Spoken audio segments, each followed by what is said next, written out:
Comment expliquer que Donald Trump n'ait toujours pas désigné de nouvel ambassadeur en Algérie depuis le départ officiel de Elisabeth Moore-Aubin à la fin de sa mission? Derrière ce silence apparent, des révélations inédites émergent directement issues de médias américains, mettant en lumière une orientation nouvelle de Washington.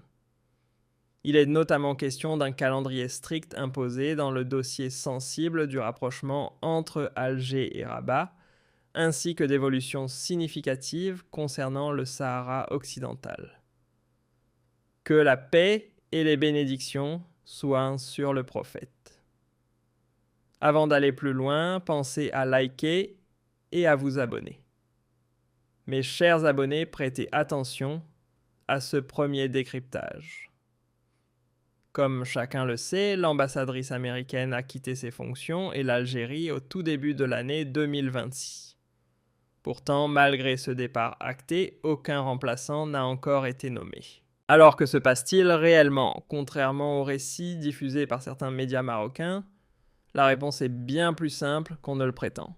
Avant de répondre aux interrogations relayées par la presse américaine, prenons un instant pour poser les bases. Le départ de Elisabeth Moore-Aubin après ses visites d'adieu auprès du président Abdelmadjid Tebboune et du chef de la diplomatie Ahmed Attaf s'inscrivait en réalité dans une dynamique attendue liée aux réajustements globaux impulsés par la seconde administration de Donald Trump. Pourtant, l'absence prolongée d'un successeur a alimenté toutes sortes de spéculations. Or, selon des sources diplomatiques à Washington, la situation est bien différente de ce que certains imaginent. Trump aurait entrepris de redéfinir l'architecture diplomatique en Afrique du Nord en plaçant ses missions sous l'autorité directe de son conseiller stratégique Massad Boulos afin de déployer une approche renouvelée centrée sur des priorités économiques et sécuritaires, rompant avec les schémas hérités du passé. À l'inverse des récits véhiculés par certains médias marocains qui tentent d'y voir un signe de crispation, tout indique que Washington agit avec méthode. L'objectif serait de sélectionner une figure dotée d'une solide expertise économique, capable de dynamiser les investissements américains en Algérie, en particulier dans les secteurs des énergies propres et de l'agriculture en zone désertique. Cette orientation n'a rien de nouveau, elle prolonge le travail amorcé par l'ancienne ambassadrice elle-même, qui avait d'ailleurs exprimé publiquement son attachement profond à l'Algérie lors de son départ.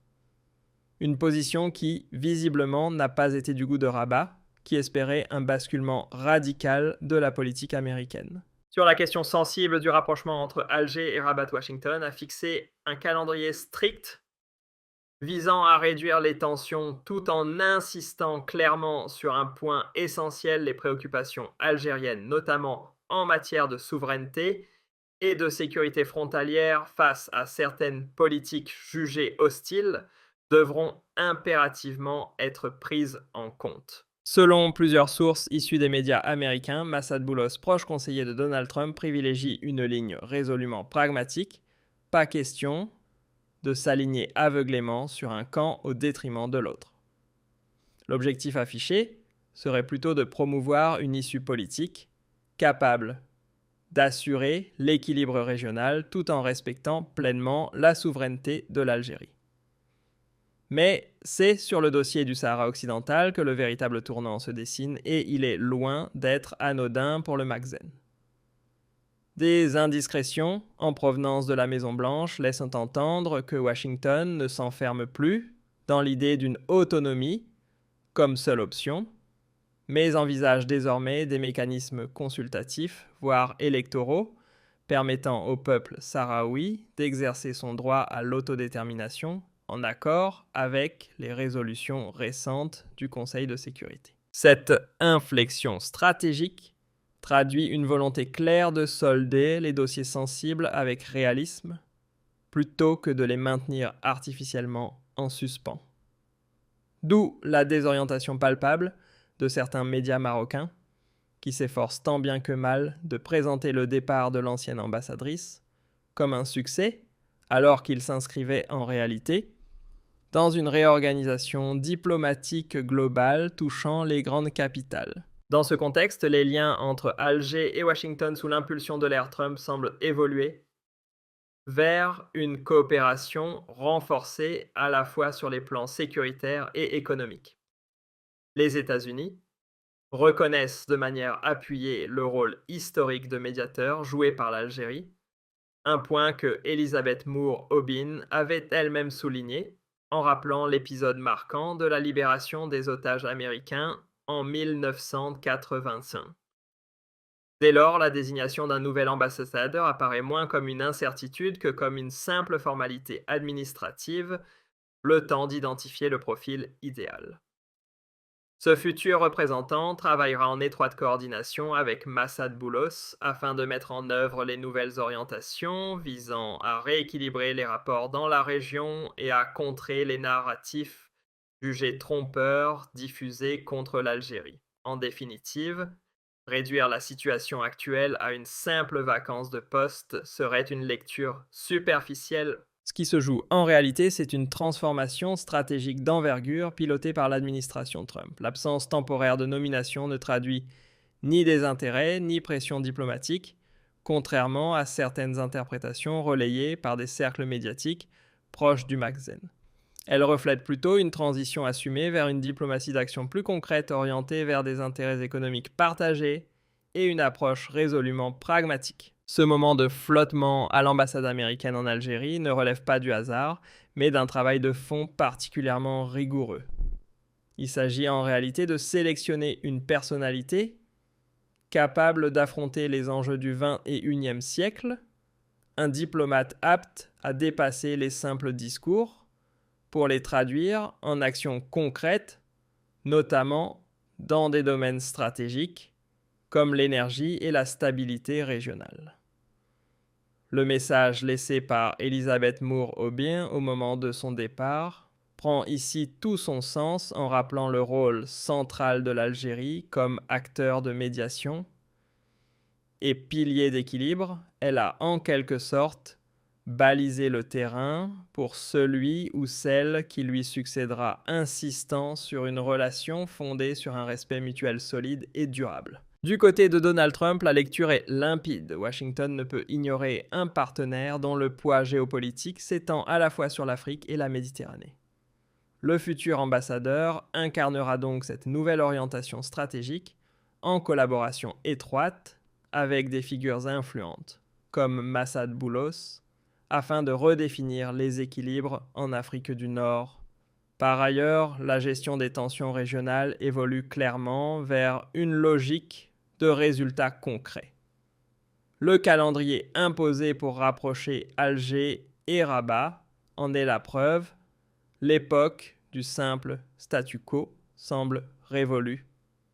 Mais cette exigence s'accompagne désormais d'une prise en compte beaucoup plus nuancée des préoccupations algériennes, notamment en matière de souveraineté et de sécurité nationale. En refusant de suivre aveuglément certaines visions expansionnistes, et en réaffirmant l'importance du cadre onusien pour le dossier du Sahara occidental, incluant le droit à l'autodétermination par différents mécanismes consultatifs, l'administration américaine adresse un message sans équivoque. Les solutions dictées unilatéralement sous l'influence de pressions politiques appartiennent désormais au passé, laissant place à une approche plus réaliste et conforme au droit international. Dans ce contexte, l'Algérie avance avec assurance forte de ses acquis diplomatiques récents et de sa solidité économique. Le partenariat avec les États-Unis devrait ainsi se consolider davantage, porté par des investissements dans les technologies et l'agriculture, faisant du Sahara algérien un espace de coopération prometteur. Au final, le départ d'Elizabeth Moore Aubin ne marque pas une conclusion, mais plutôt l'ouverture d'une séquence plus ambitieuse. Les tentatives de désinformation visant à marginaliser l'Algérie perdent progressivement leur crédibilité face à l'évolution des faits sur le terrain. Pour Washington, Alger n'est pas simplement un partenaire parmi d'autres, C'est un acteur clé à la fois pour la stabilité du Sahel et pour les perspectives économiques du continent africain. L'arrivée imminente d'un nouvel ambassadeur viendra entériner cette orientation, consolidant davantage un axe Alger-Washington déjà solidement ancré, nourri par une reconnaissance mutuelle et une vision commune d'un ordre mondial plus équilibré. Sous la conduite du président Abdelmadjid Tebboune, la diplomatie algérienne continue de s'imposer avec constance et lucidité, démontrant que les réalités géopolitiques finissent toujours par balayer les récits médiatiques biaisés. Les prochaines échéances devraient d'ailleurs confirmer cette dynamique, mettant en lumière l'échec des tentatives de déstabilisation et consacrant le succès d'une coopération bilatérale efficace, tournée vers des intérêts partagés et un progrès tangible. Chaque initiative venue de l'administration de Donald Trump, chaque prise de parole officielle, vient renforcer une évidence: l'Algérie demeure un interlocuteur central en Afrique, une puissance souveraine dont la parole compte jusque dans les plus hautes sphères américaines. Ainsi, les relations entre Alger et Washington s'orientent vers un futur marqué par l'excellence, une profondeur historique assumée et une ambition renouvelée bien au-delà des simples formalités diplomatiques, au cœur même des grands enjeux contemporains. Il serait donc réducteur de résumer la situation actuelle à une simple absence d'ambassadeur. Ce que l'on observe en réalité, c'est une transformation stratégique d'ampleur pilotée par Washington. Ce temps d'attente, loin de traduire un désengagement ou une pression dissimulée, comme certains discours proches du Makzen tentent de le faire croire, révèle plutôt une volonté de basculer vers une diplomatie plus opérationnelle, fondée sur des intérêts économiques concrets. Dans cette logique, la phase actuelle correspond à une sélection rigoureuse du profil idéal, un diplomate capable d'affronter les défis contemporains et de traduire les intentions en réalisations concrètes, notamment dans les domaines critiques de l'énergie et de la sécurité régionale. Le message laissé par Elizabeth Moore Aubin lors de son départ prend ici toute son importance. En mettant en avant le rôle historique de l'Algérie comme médiateur et garant de stabilité, elle a posé les bases pour la suite, rappelant que cette relation repose sur un respect mutuel profondément enraciné. Consciente de l'importance stratégique d'Alger aussi bien en Afrique que dans l'espace méditerranéen, l'administration Trump ne peut se permettre la moindre négligence. Le futur ambassadeur incarnera donc cette nouvelle orientation en étroite collaboration avec des figures influentes comme Massad Boulos, afin de redéfinir les équilibres régionaux. Sur le plan des tensions entre Alger et Rabat-Washington, semble désormais privilégier une approche axée sur des résultats concrets. Le délai imposé pour favoriser un rapprochement en est la preuve, le statu quo n'est plus une option. Mais cette fermeté s'accompagne aussi d'une reconnaissance accrue des préoccupations algériennes, notamment en matière de souveraineté et de sécurité. En refusant de suivre aveuglément certaines logiques expansionnistes, et en réaffirmant l'importance du cadre onusien pour le dossier du Sahara occidental, incluant le droit à l'autodétermination sous diverses formes, les États-Unis envoient un message sans ambiguïté. L'époque des solutions imposées sous influence appartient désormais au passé, laissant place à une approche plus réaliste, en phase avec le droit international. Dans ce contexte, l'Algérie avance avec confiance forte de ses acquis diplomatiques et de sa résilience économique, prête à consolider un partenariat renforcé avec les États-Unis.